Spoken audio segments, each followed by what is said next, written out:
नमस्कार, मैं राकेश परमार। मित्रों, बात तो सबसे महत्वपूर्ण ये था कि कोरोना अपने उसी घातक क्षमता में है। अभी उसका मारक क्षमता में कोई कमी नहीं आई है।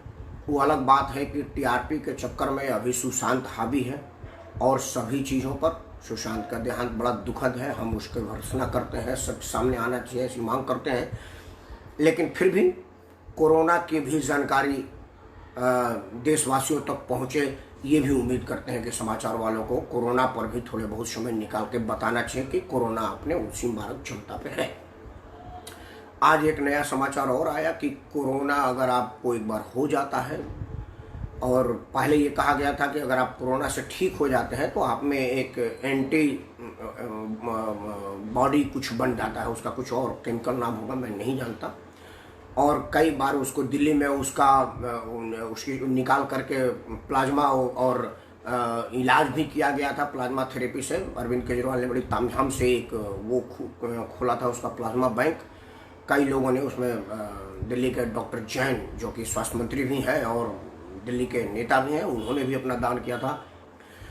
तो अब लोगों को लगा था कि भाई जितने लोग हमारे यहाँ कोरोना में संक्रमित हुए हैं वो सब लोग अब 15 दिन के बाद, ठीक होने के 15 दिन के बाद प्लाज्मा देंगे तो हमारे यहाँ तो वैसे भी सरकार के लापरवाही से और स्वास्थ्य व्यवस्था की लचरता से बहुत सारे कोरोना पेशेंट हैं, और तो प्लाज्मा भी बढ़ जाएगा और इलाज भी हो जाएगा। लेकिन अभी एक विदेश से समाचार आया कि एक आदमी जिसको कोरोना पॉजिटिव हुआ था वो ठीक हो गया था और फिर कुछ दिनों के बाद कोरोना से संक्रमित हो गया। ये एक अलग तरह की चिंता है। हमारे वैज्ञानिक इसकी तोड़ ढूंढ रहे होंगे। मुझे अपने वैज्ञानिकों पर पूरा भरोसा है, हमारे चिकित्सकों पर पूरा भरोसा है कि वो जरूर इसकी औषधि ढूंढ लेंगे। हमारे वैज्ञानिकों को सादर प्रणाम, चिकित्सकों के आगे नतमस्तक में। मित्रों, आज बात, मैं तो सामाजिक आदमी हूँ और सामाजिक मुद्दे पर ही बोलना सहज लगता है। कोरोना वोरोना मेरा विषय नहीं है। मैं तो सामाजिक स्तर पर कहता हूँ कि कोरोना अपनी प्रतिष्ठा खो रहा है समाचार चैनलों में, लेकिन मारक क्षमता नहीं खोया है। इसलिए आप कोरोना से डरिए, कोरोना से बचिए। और अगर आप एक बार कोरोना से ठीक हो गए हैं तो इतराइए मत, डरिए, क्योंकि एक बार कोरोना ठीक होने वाले को भी कोरोना हो गया है। ये एक अपडेट था, हमने आपके सामने रख दिया। बात आज कर रहे हैं कि क्या वाकई कांग्रेस की मजबूरी है कि गांधी परिवार ही जरूरी है। ऐसा मुझे इसलिए कहना पड़ रहा है कि अभी कल ही कांग्रेस का चुनाव था। 1 साल हो गया कांग्रेस के कार्यवाहक अध्यक्ष के जिम्मे कांग्रेस को, मतलब एक ऐसी पार्टी जिसकी सदस्य संख्या मैं समझता हूँ कि भारतवर्ष में है। भारत का ऐसा कोई गांव, कोई कस्बा, कोई जगह ऐसा नहीं होगा जहां कांग्रेस का 1 या 2 लोग नाम मिल जाए, बिल्कुल डिवोटी, मतलब एकदम तन मन धन से समर्पित कार्यकर्ता नाम मिल जाए। मतलब वो मिस कॉल पर सदस्यता ग्रहण करने वाले लोग नहीं है, उन्होंने दिल से कांग्रेस को स्वीकारा है, कांग्रेस को माना है। ऐसे लोग हर गांव में मिल जाएंगे। देश की सबसे बड़ी पुरानी पार्टी है, देश में सबसे ज़्यादा दिन तक शासन करने वाली पार्टी है, देश को बहुत कुछ देने वाली पार्टी है। कांग्रेस के योगदान को नकारा नहीं जा सकता। जो लोग कांग्रेस के लिए कहते हैं कि 70 साल में कांग्रेस ने कुछ नहीं किया, उन सब लोगों को पंडित जवाहरलाल नेहरू द्वारा दिया हुआ एम्स में बुलाया जा रहा है और उनको बताया जा रहा है कि भैया देखो, ये कांग्रेस का ही देन है, पंडित जवाहरलाल नेहरू ने दिया है जिसमें तुम आए हुए हो। तो अब करीब करीब हमारे सभी लोग, जो लोग ये कहे हैं कि कांग्रेस ने कुछ नहीं किया, 70 साल में कुछ नहीं हुआ, वो सब एक बार एम्स घूम के आए हैं। ईश्वर करे कि मुझे ना जाने पड़े, क्योंकि मैं मानता हूँ कि कांग्रेस ने ही एम्स का निर्माण किया था और कांग्रेस ने राष्ट्र निर्माण में भी बहुत ज़्यादा योगदान दिया था। तो मुझे कांग्रेस के योगदान को दिखाने के लिए एम्स में जाने की जरूरत नहीं है। ईश्वर उनको वहाँ लेके जाए जो लोगों को कांग्रेस के देश के प्रति योगदान पर भरोसा न हो। मेरा भरोसा है और कांग्रेस ने पूरा अपना योगदान दिया, ऐसा मैं मानता हूँ। अब आते हैं कि कांग्रेस की अभी, जैसा कि आपको पता होगा कि कांग्रेस कार्य समिति, जो कि कांग्रेस की सबसे बड़ी बॉडी है, कांग्रेस कार्य समिति की एक मीटिंग थी कल, जिसमें ये फैसला होता है। वो सबसे शक्तिशाली बॉडी है कांग्रेस के अंदर की, जो निर्णय लेती है अध्यक्ष कौन बने, क्या बने, मतलब बहुत बड़ा नीति निर्धारित मंडल है वो कांग्रेस का। कांग्रेस वर्किंग कमेटी बोलते हैं, CWC। उसके मेंबर और उसके बात की वैल्यू है। CWC के सामने ही त्यागपत्र अध्यक्ष दे सकता है और वही निर्णय लेंगे कि आपका त्यागपत्र स्वीकार किया गया कि नहीं किया गया। परिस्थितियां कैसी थी आप जानते थे। राहुल गांधी जी लगातार फेल होने के बाद उन्होंने त्यागपत्र दिया था। हालांकि राहुल गांधी फेल होने के बाद त्यागपत्र नहीं दिया, 36 बार फेल हुए थे। पहली बार 2014 में फेल नहीं होते, उसके पहले वो 36वां चुनाव था जिसमें राहुल जी फेल हुए थे और उन्होंने त्यागपत्र दिया। त्यागपत्र देते समय राहुल गांधी जी का जो मनसा था वो बड़ा पाक-साफ था, बहुत बढ़िया था। उस मनसा को मैं बड़ा करता हूँ। उन्होंने कहा कि देखिए, मैं जिम्मेवारी लेता हूँ कि कांग्रेस ने जो लचर व्यवस्था किया है उसका अध्यक्ष होने के नाते मैं जिम्मेदार हूँ, मैं त्यागपत्र दे रहा हूँ और मैं उम्मीद करता हूँ कि और लोग भी इसी तरह का बड़ा दिल दिखाएं और त्यागपत्र दें। उनका सीधा सीधा इशारा अशोक गहलोत और कमलनाथ के प्रति था, लेकिन कमलनाथ और गहलोत ने रिजाइन देना स्वीकारा नहीं और वो जमे रहे। राहुल गांधी उन्हीं को बार बार टारगेट करते रहे कि आपको छोड़ देना चाहिए, जैसे मैं छोड़ा हूँ, लेकिन वो नहीं छोड़े। खैर, मान मनोल हुआ, राहुल गांधी पहली बार राजनीतिक परिपक्वता दिखाई, जंग हंसाई से बचने के लिए उन्होंने कांग्रेस के अध्यक्षता स्वीकार नहीं किया और वो माने कि भाई कांग्रेस का अध्यक्ष अब मैं नहीं बनूंगा, क्योंकि उसमें कुछ नया बदलाव हुआ नहीं है, परिस्थितियां वही हैं जिस पर मैं अड़िग हूँ, फिर मैं थूक के नहीं चाटूंगा, मानता है राहुल गांधी का। खैर, कांग्रेस के अध्यक्ष की चुनाव होने की खोज होने लगी। अब कहाँ खोजा जाएगा, मतलब कहीं और बाहर तो उनके घर में खोजा गया। प्रियंका जी पर लोगों ने चर्चा की कि प्रियंका जी अध्यक्ष बन जाए, प्रियंका क्यों नहीं बनी है, उनका आपस का मामला है, लेकिन ऐसा कोई मार्केट में बात नहीं है जिस पर चर्चा किया जाए। सुनने में आ रहा है कि धृतराष्ट्र वाली भूमिका में सोनिया जी आ गए, उनका पुत्र मोह की वजह से वो नहीं चाहती थी कि पुत्री आगे बढ़े, मतलब ऐसा आम है। मेरे को सोनिया जी ने नहीं कहा है कि मैं पुत्र मोह में प्रियंका को नहीं आने दे रही हूँ, ना ही मेरे को प्रियंका जी ने कहा है कि जी माता जी पुत्र मोह में मेरे को नहीं आने दे रही है, ना ही मेरे को राहुल गांधी जी ने कहा है कि पुत्र मोह में मेरे अलावा प्रियंका को सपोर्ट नहीं करें। इन तीनों के अलावा चौथे की हैसियत नहीं है जो सोनिया जी, राहुल जी, प्रियंका जी के विषय में सच्ची और पक्की खबर दें। लेकिन आम जो फिजा में चर्चा है कि सोनिया जी पुत्र मोह के चक्कर में कांग्रेस को बर्बाद कर रही हैं, तो उन्होंने प्रियंका को आगे नहीं बढ़ने दिया या प्रियंका नहीं तैयार हुई, ये उनका मामला, इसमें मैं कुछ नहीं करना चाहता। जो चीज़ सामने दिख रहा है मैं उसी पर चर्चा करूँगा। तो क्या हुआ कि कांग्रेस अनंत बार पूरे ढूंढ ढाड़ करके अंत में उसी सोनिया जी के जी में, उन्हीं के गले में घंटी बांधा जो स्वास्थ्य कारणों से कांग्रेस की अध्यक्षता छोड़ दी थी कि भाई युवाओं को आगे आना चाहिए। अब मेरा स्वास्थ्य भी नहीं, वैसे भी वो 17-18 साल तक वो लगातार अध्यक्ष नहीं थी, बहुत बड़ी बड़ी सफलता उन्होंने पाई। उन्होंने लगातार 10 साल तक कांग्रेस को सरकार दिया मनमोहन सिंह का, 2004 से लेकर के 2014 तक निर्विवाद नेता रहे, इसमें कहीं दो रहे नेता। कांग्रेस के अंदर किसी की हैसियत नहीं थी कि उनके किसी निर्णय पर विवाद कर दे, प्रतिवाद कर दे, क्वेश्चन कर दे, तो ये रहा। तो अब देशवासी को ये जानना पड़ेगा, जहाँ मेरा ये प्रश्न था कि क्या वाकई गांधी परिवार जरूरी है या मजबूरी है। मतलब जिस बुजुर्ग महिला ने अपने तबीयत खराब की वजह से, अपने स्वास्थ्य कारणों की वजह से, युवाओं को आ जाने की वजह से कांग्रेस पद छोड़ा था, तो फिर ऐसी कौन सी, मतलब वो जवान हो गई थी, उन्होंने कोई जवानी का टॉनिक ले लिया था कि कोई बीमारी था जिसका इलाज होकर के वो पहलवान हो गई थी, ठीक हो गई थी। मेरा शब्द हल्के दर्जे का नहीं है, आप उसको हल्के में ना लीजिएगा।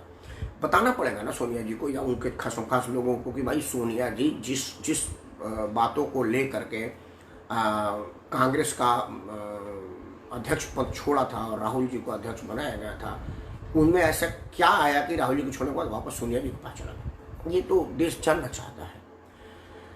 खैर, अब जब राहुल गांधी के फेल हुए तो हुआ कि सोनिया जी कार्यवाहक अध्यक्ष के रूप में साल भर से भी ऊपर कार्यकाल हमारी चुनाव आयोग का एक चिट्ठी उनके पास गया कि भाई 6 महीने से ज़्यादा शायद संविधान में कुछ हो। मैं इस विषय में बहुत ज़्यादा नहीं जानता कि मैं आपको इस पर कोई अपनी बात रखूं, लेकिन शायद 6 महीने से ज़्यादा तक वो नहीं रह सकती थी लगातार अध्यक्ष, इसलिए उन्होंने कहा कि भाई मैं कार्यवाहक अध्यक्ष रहूँगा। चुनाव आयोग ने उनको कहा कि भाई आप कार्यवाहक अध्यक्ष के सारे राष्ट्रीय पार्टी नहीं चल सकती, हम आपके पार्टी की सदस्यता कैंसिल कर देंगे या जो भी कहा होगा, मैं ये पक्के पे नहीं कह सकता। और चुनाव आयोग ने चिट्ठी दिया था। आज बात चुनाव आयोग की चिट्ठी की नहीं, क्योंकि चुनाव आयोग हमारे देश में कोई बहुत रिलेवेंट रह नहीं गया, वो दंतविहीन है, मतलब माउथ विदाउट टीथ वाला हाल है। मुंह है बोलने के लिए, दांत नहीं है कि कुछ काटें, क्योंकि हम सुनते हैं कि चुनाव आयोग ने फलाना को चिट्ठी दिया, फलाना को नोटिस दिया, फलाना को सम्मन दिया, वो चिट्ठी लेता है, जवाब देता है, फिर 3 दिन के बाद वही भौंकना शुरू कर देता है, जिसकी वजह से चुनाव आयोग ने उसको चिट्ठी दिया था।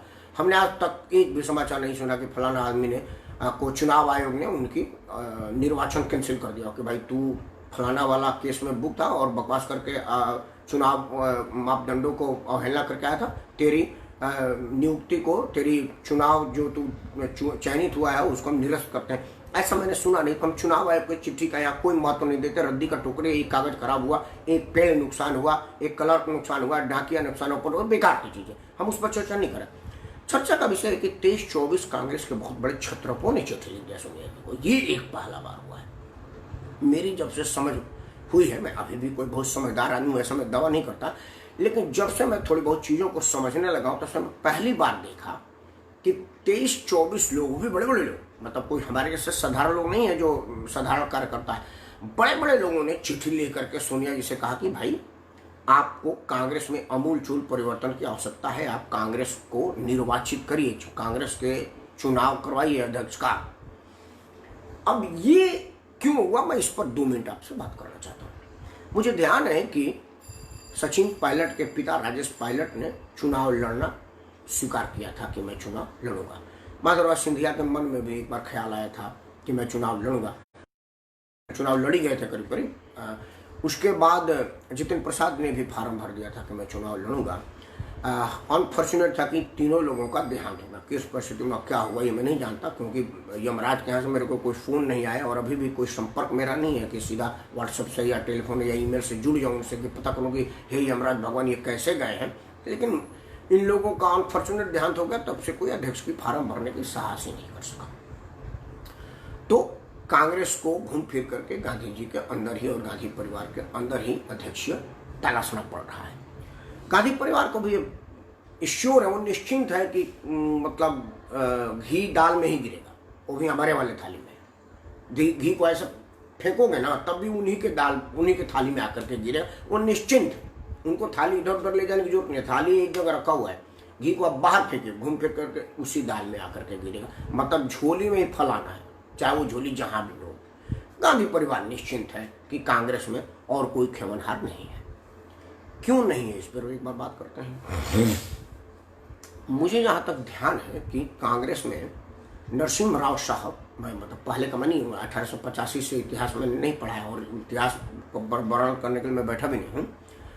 1991 में श्री नरसिम्हा राव साहब कांग्रेस के अध्यक्ष और प्रधानमंत्री दोनों रहे और मैं समझता हूँ कि 1952 से लेकर के 2020 में मैं 2020 में बैठा हूँ, कोई भी सरकार नरसिम्हा राव सरकार से कोई खराब हो, नरसिम्हा राव साहब जितना बढ़िया काम किए हैं, ओंकार भाई को नमस्कार, उतना कोई भी नहीं। मतलब अगर सबसे बढ़िया नहीं है तो सबसे खराब भी नहीं है नरसिम्हा राव का कार्यकाल। तो अध्यक्ष के रूप में पार्टी को भी बढ़िया चलाए और सरकार को भी बढ़िया चलाए। लेकिन सोनिया जी को थोड़ा सा परेशानी आ गई, क्योंकि नरसिम्हा राव साहब उनके ऑर्डरली के रूप में काम नहीं कर पाते थे, तो सोनिया गांधी ने पार्टी को तोड़ दिया। नारायण दत्त तिवारी, अर्जुन सिंह, ये लोग, ये जी के मुपनार, पी चिदम्बरम, ये सब के सब क्षेत्रीय पार्टी बना लिए। नारायण दत्त तिवारी कांग्रेस तिवारी बना लिए, अर्जुन सिंह उसमें नेता बन गए, पी चिदम्बरम तमिल कांग्रेस बना लिए, जी के मुपनार कौन सा कांग्रेस नाम भूल रहा हूँ, मतलब सबके सब अलग अलग हो गए। नरसिम्हा राव को एंटी इनकम्बेंसी का फल मिला और वो चुनाव हार गए। चुनाव हार जाने के बाद उनको मजबूर किया गया कि अब पार्टी छोड़ी और सीताराम केसरी को अध्यक्ष बनाया गया। सारे कांग्रेसी उनके विरुद्ध हो गए। ये सोनिया जी के चाहने से हुआ था, खुला सोनिया जी ने चाहा था, इसमें कहीं कोई बात नहीं है। सोनिया जी ने क्यों चाहा था ये एक फिल्म में बताया गया है, वो मैं उस पर चर्चा ना करूँगा। बकायदा बिल्कुल वही सीन क्रिएट किया गया है कि एक फिल्म थी जिसमें एक कैरेक्टर है, वो कहता है कि देखो हम तुम्हारी जमानत करा देंगे, लेकिन कल बोरिया बिस्तर उठाओ और देश छोड़ के भाग जाओ। वो कह रहा हाँ जी मैं अमेरिका में पढ़ रहा हूँ, मैं अमेरिका में पढ़ूंगा, मेरा ऐसे कोई मतलब नहीं, मेरे भाई वहीं चले जाएंगे। जमानत होने के बहुत जा ही नहीं रहा है और अभी हो जा रहा है। कहा जाता है कि शायद नरसिम्हा राव ने ऑप्शन दिया था कि भाई आपके पास 2 ऑप्शन है, या तो आप तिहाड़ में जाइए या अपने जहाँ जाना चाहे जाइए, देश में आपके लिए बनी। ऐसा मैं बिल्कुल दावे के साथ नहीं कर सकता, ऐसा है कई जगह ये र्यूमर है कि इस तरह की बातें नरसिम्हा राव साहब ने कहा था, क्योंकि जितनी जलन, जितनी ईर्ष्या और जितनी घृणा सोनिया जी ने नरसिम्हा राव के प्रति रखा, उतना तो दाऊद इब्राहिम के प्रति भारत का नहीं है, जितना उतना है दूध और तेजाब का उतना नहीं है जितना नरसिम्हा राव जी का है। क्योंकि नरसिम्हा राव और सोनिया गांधी का रिश्ता, आप ये बात समझ लिए कि उनके डेड बॉडी को कांग्रेस मुख्यालय में नहीं आने दिया गया। जो कांग्रेस का अध्यक्ष था उसके लाश को, चिता को बल्कि कांग्रेस मुख्यालय में घुसने नहीं दिया गया। उनके चिता को अग्नि देने के लिए जो लोग गए थे उन सब के लिए कांग्रेस के दरवाजा बंद हो गया।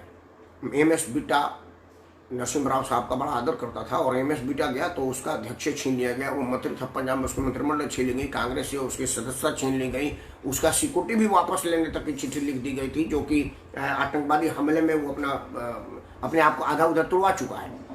तो ये देखा गया कि जो जो आदमी नरसिम्हा राव साहब के प्रति झुकाव रखते हैं कांग्रेस में उनके लिए दरवाजा बंद हो गया।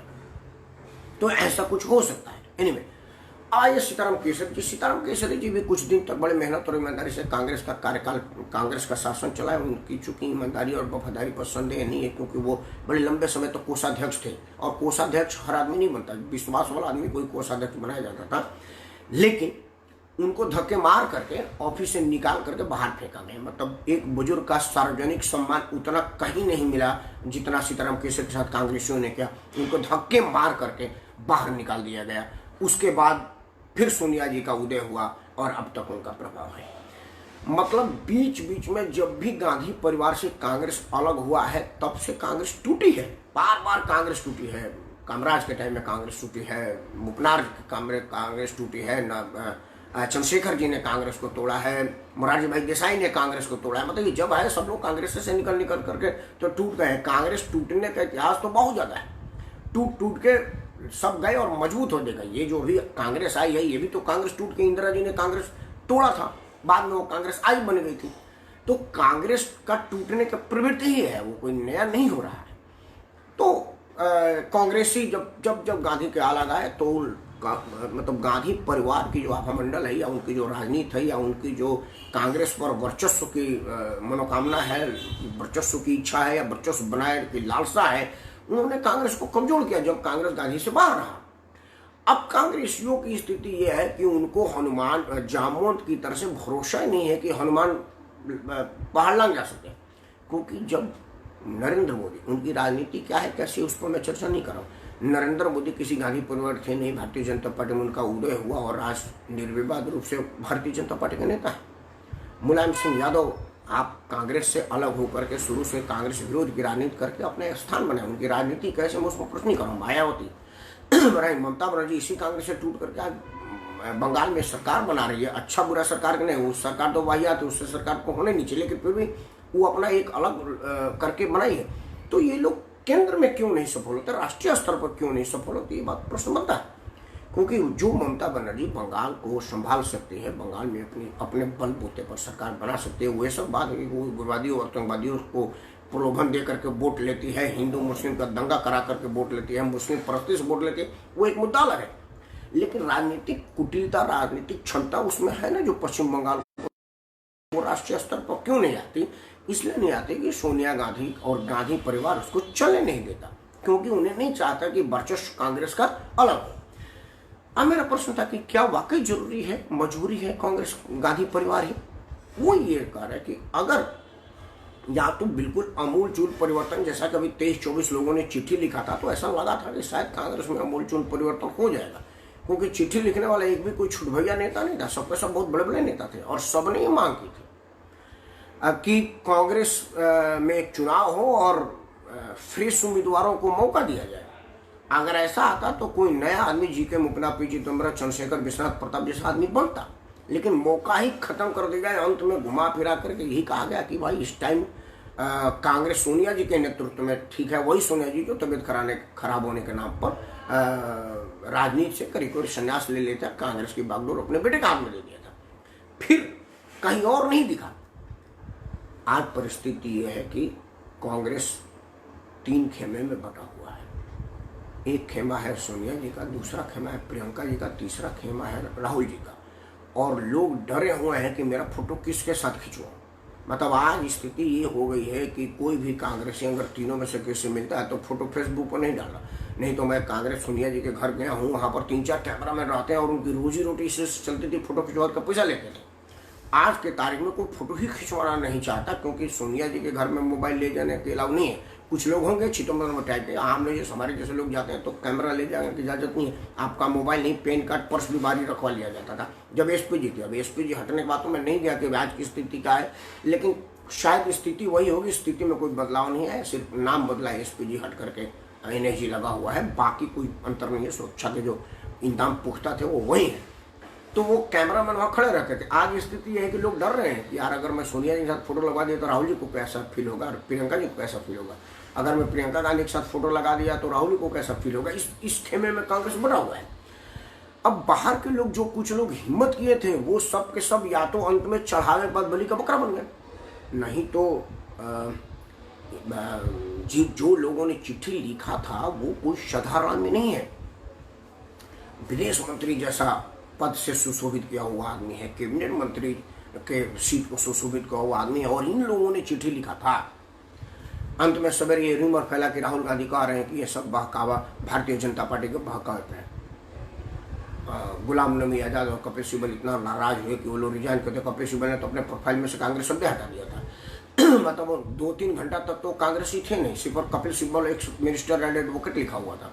कांग्रेस शब्द हटा दिया गया। जिस तरह से सचिन पायलट ने अपने यहाँ से कांग्रेस शब्द हटा करके एमएलए लिख दिया था सिर्फ, उसी तरह से था। लेकिन सचिन पायलट तरह से भी तुरंत डाइवर्ट हो गए, एकदम बदल के आ गए।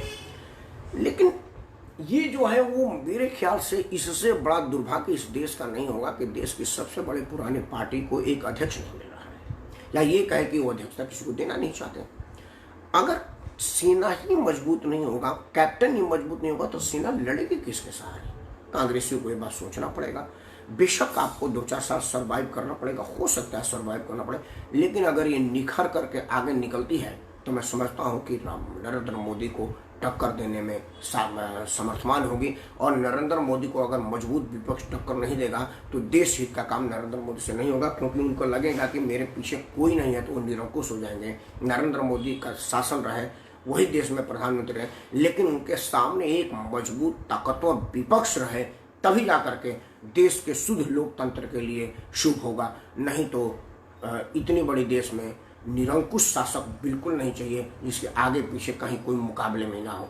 देश हित में बिल्कुल नहीं है। हम देश हित में चाहेंगे कि कांग्रेस मजबूत हो और कांग्रेस ही मजबूत हो।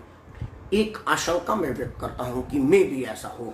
जो मुझे थोड़ी बहुत सामाजिक समझ है कि जो लोगों ने चिट्ठी लिखा था, इन लोगों पर गाज गिरने की उम्मीद जरूर है, क्योंकि मैं इतना दिन में पहली बार देख रहा हूँ कि कोई आदमी अगर कुछ कहता है तो उस पर कोई एक्शन नहीं होता है।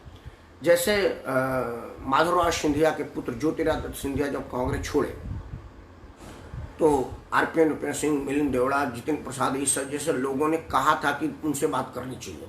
सचिन पायलट के टाइम में भी यही हुआ। कई लोगों ने मैसेज दिया कि सचिन बहुत बड़े आदमी हैं, इनसे चर्चा करनी चाहिए, इनसे बात करनी चाहिए। मतलब कांग्रेस नेतृत्व के विरोध में स्वर उठना शुरू हुआ है, और मैं समझता हूं कि कांग्रेस के इंटरनल डेमोक्रेसी के लिए बड़ी शुभ लक्षण है। अब इसको चमचागिरी वाले लोग उस पर पलीता फेर देते हैं, ये ठीक बात नहीं है। ओपन में बाहर देखिए, प्रेशर कुकर में सेफ्टी वाल्व अगर आप ब्लॉक कर देंगे ना तो कुकर फट जाएगा, और जब कुकर फटेगा ना तो बम की तरह से काम करेगा। लेकिन वही अगर सेफ्टी वाल्व होगा, प्रेशर बढ़ेगा तो वो गैस निकल जाता है, सीटी बजती है, थोड़ा बहुत किचन से बेडरूम तक आवाज आता है, लेकिन वो गैस रिलीज होता है, और फिर जब गैस रिलीज हो जाता है सीटी ढक्कन अपने आप आकर के बंद हो जाती है। कांग्रेस में भी जब गैस ज्यादा बढ़े तो वो थोड़ी सीटी सुनाई दे लोगों को, से कोई फर्क नहीं पड़ता, वापस फिर गैस रिलीज हो जाएगी, बंद हो जाएगा। कांग्रेसियों के पास सोचना चाहिए कि जहां पर खुलापन नहीं है, जहां पर चर्चा नहीं है, चर्चा पर्चा और खर्चा ना हो, वो फिर वहां पर लोकतंत्र नहीं रहता है। लोकतंत्र वैसे भारतीय जनता पार्टी में इंटरनल नहीं है, समाजवादी पार्टी में नहीं है, अभी के वर्तमान किसी भी राजनीतिक पार्टी में इंटरनल डेमोक्रेसी नाम की कोई चीज ही नहीं है। लेकिन ये शुभ नहीं है। मैं आज बात कांग्रेस पर कर रहा हूँ, इसलिए भाजपा पर नहीं करूंगा, लेकिन ये शुभ नहीं है कि आप देश की सबसे बड़ी पुरानी पार्टी को एक धुरी और एक ही मंदिर, एक ही के सामने गोल गोल घूमना पड़े, ये ठीक बात नहीं है। मेरा एक आशंका है कि जितने लोग विरोध में आवाज उठाए हैं, कहीं ऐसा ना हो कि ये सब लोग मिल करके एक नया कांग्रेस बनाए, या एक कांग्रेस में तो मतलब दो फाड़ हो, और दो फाड़ होकर के अगर कांग्रेस किसी मजबूत नेता के नेतृत्व में चुनाव लड़ती है तो मैं समझता हूं कि नरेंद्र मोदी को टक्कर दे पाएगी, और ये गांधी वाला कांग्रेस को उसके आगे झुकना पड़ेगा। या तो उसमें मर्ज करें या फिर अपना सत्यानाश करें। सत्यानाश में इसलिए शब्द का इस्तेमाल कर रहा हूं क्योंकि गांधी नेहरू परिवार का जरिया ही राजनीति है, क्योंकि अगर वो राजनीति छोड़ देंगे तो कुछ नहीं कर पाएंगे, और उनको राजनीति में बने रहने के लिए वर्चस्व देश में होने चाहिए। पार्टी पर भी वर्चस्व, देश में भी वर्चस्व। लेकिन सोनिया गांधी बात भूल रही है कि आज उनके सामने देश में कहीं से कोई विरोध का आवाज नहीं है। नरेंद्र मोदी ने उनका एसपीजी स्टेटस खत्म कर दिया, उनके बेटी से बंगला छीन लिया। हालांकि कानूनन मोदी जी ने बहुत बढ़िया किया है, लेकिन कानून ही बहुत कुछ नहीं होता। कुछ परसेप्शन होती है। सोनिया जी, प्रियंका जी, राहुल जी के एसपीजी खर्च स्टेटस हटाने से भारत सरकार के राजकोष पर 1 रुपया का फर्क नहीं पड़ा, 1 रुपया, सिंगल रुपया, क्योंकि जितने गार्ड और जौन गार्ड थे, सिर्फ उन गार्डों को कहा गया कि बाबा आप एसपीजी के जिम्मे नहीं हो, आप एनएजी के जिम्मे हो। बस गार्डिंग वही है, काम वही है, सुरक्षा में लगे इंस्ट्रूमेंट इक्विपमेंट सब वही है, सुरक्षा बल में जवानों की संख्या बल्कि बढ़ ही गया है, कम नहीं हुआ है। लेकिन देश के जनता को ये मैसेज दिया है कि देखो मोदी जी को आपने पहले बार दिया, 70 साल में जो छाती पर मुंह दूर रहे थे, कांग्रेस का एसपीजी छीन लिया, उसके प्रियंका का घर छीन लिया। प्रियंका के पास दिल्ली में इतना घर है कि उसको एक बार एकाएक जाकर पूछा जब प्रियंका जब पास कितने घर हैं, तो एक बार वो नहीं बता सकती। उसको सोचना पड़ेगा 9 है, और नहीं 9 तो साला सबसे दिल्ली में है, 9। मतलब उसकी स्थिति ये होगी कि वो सोचने पर मजबूर हो गई कि मैं कितना गिनूं और कितना बताऊं। लेकिन फिर भी उनका घर छीनने के लिए ना, पर उनको मालूम था कि जो घर छीना गया है प्रियंका जी उसमें रहती ही नहीं थी। मतलब सबसे बड़ा आश्चर्य की बात है कि प्रियंका जी उस घर में नहीं रहती थी जिस घर को छीनने का नाटक और दिखाया किया गया। लेकिन सोनिया जी, प्रियंका जी को बात मानना पड़ेगा, राहुल जी को भी बात मानना पड़ेगा कि अगर आपकी देश में समर्थन खत्म हो जाएगा तो इसी तरह से होगा। कल को आप राजनीति में रेलेवेंट हो जाएंगे, और राजनीति में रेलेवेंट हो जाएंगे तो ये कांग्रेस के लिए नुकसान है, और अगर कांग्रेस कमजोर है तो ये देश के लिए नुकसान है, क्योंकि देश में मौजूद विपक्ष अभी कांग्रेस ही दिख रही है जिसका ऑल ओवर इंडिया में सदस्य संख्या हो। बाकी लोग सब क्षेत्रीय पार्टी हैं। राष्ट्रीय पार्टी अभी देश में 2 ही है, कांग्रेस पार्टी और भारतीय जनता पार्टी। और देश की सबसे पुरानी, सबसे सशक्त और सबसे सदस्य संख्या वाली पार्टी को अध्यक्ष विहीन ना रहना चाहिए, और अध्यक्ष दंत विहीन ना हो, अध्यक्ष मोम का पुतला ना हो, ये ना हो कि वो, या फिर अध्यक्ष ऐसा ना हो जिस पर कोई विवादें ना हो, कोई उससे प्रश्न ही ना करे, कोई अकाउंटेबिलिटी उसके जिम्मे ना हो। ऐसा भी अध्यक्ष कांग्रेस को नहीं चलेगा। इस विषय पर कांग्रेस को सोचना पड़ेगा और देशवासियों को सोचना पड़ेगा। मेरी शुभकामनाएं है कि कांग्रेस मजबूत हो, कांग्रेस सशक्त हो, और कांग्रेस इतना सशक्त हो कि नरेंद्र मोदी को नींद ना आवे, आराम से मोर को दाना ना दें। उन मोर का दाना निश्चिंतता का प्रचायक है कि आप निश्चिंत रहे, आप एक सशक्त आदमी के हाथ में देश की बागडोर दिए हैं। मैं जिस तरह से मोर का दाना निश्चिंतता से खिला रहा हूँ, आप भी जरूरतमंदों का खाना खिलाइए, आप भी गरीब मजबूरों को खाना खिलाइए। देश एक सुरक्षित हाथ में है, देश की भविष्य एक सुरक्षित हाथ में है। उस तरह से निश्चिंतता उनके पास ना, उनको बराबर परेशानी हो कि ऐसा ना कि मैं इधर मोर का दाना दे रहा हूँ और उधर राहुल गांधी हमला बोल करके हमारे पार्टी पर, हमारे देश में के लोगों के जनभावना और मत भावना से और मत से हमारे कुर्सी को कब्जा कर ले। तब जा करके मोदी बढ़िया अच्छा नीति बनाएंगे, क्योंकि अंततः वोट तो जनता ही देती है ना, और परसेप्शन पर देती है। तो ये परसेप्शन जरूर देश के जनता में और खासतौर से नरेंद्र मोदी पर है कि अगर मैं थोड़ा भी लापरवाह हूँ तो तुरंत राहुल गांधी कब्जा कर लेगा देश पर। ये जब तक नहीं होगा तब तक शुद्ध लोकतंत्र के नहीं चलेगा। और हमारा इतना बड़ा विविधताओं से बड़ा देश है, इतनी आबादी वाला देश है, इसमें ढूलमुल ना तो प्रधानमंत्री चाहिए, ना ढूलमुल विपक्ष चाहिए। सत्ता पक्ष और विपक्ष दोनों ही मजबूत हो, एक से बढ़ के एक हो, तभी भारत का कल्याण होगा, तभी भारत का भला होगा। इन्हीं शब्दों के साथ मैं राकेश कुमार कांग्रेस के लिए शुभकामनाओं के साथ साथ दुआ करता हूं कि कांग्रेस मजबूत हो, राष्ट्र मजबूत हो और आप सब मजबूत हो। इन्हीं शब्दों के साथ मैं राकेश कुमार आप सबको सादर करता हूं। जय हिंद, वंदे मातरम।